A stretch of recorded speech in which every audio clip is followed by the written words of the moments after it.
Près de 100 jours de guerre au Moyen-Orient et le détroit d'Ormuz est toujours bloqué. Les conséquences qu'on sait sur les prix des carburants. Petit soulagement pour les automobilistes. Le gasoil est passé sous la barre des 2 euros, en cause une relative détente sur les marchés pétroliers. Il y a un possible accord avec l'Iran.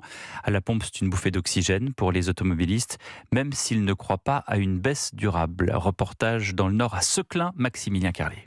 1,93 € le litre de diesel, c'est 15-20 centimes de moins par rapport à il y a quelques jours. Dylan fait le plein et retrouve un peu le sourire. J'ai sauté sur l'occasion, c'est honteux de dire ça, mais j'ai sauté sur l'occasion. Parce que c'est pas cher, contrairement à la semaine dernière. On met tous de l'essence pour faire les allers-retours au travail. Moi j'ai 40 km par jour par exemple, donc on le ressent. Son budget carburant a doublé depuis le début du conflit au Moyen-Orient, explique-t-il.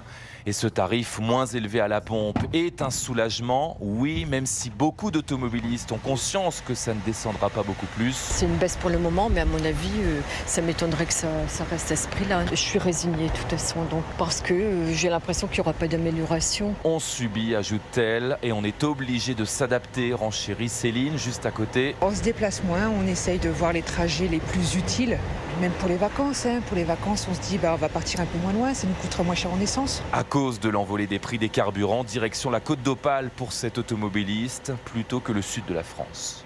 À Seclin, Maximilien Carlier, Europe 1.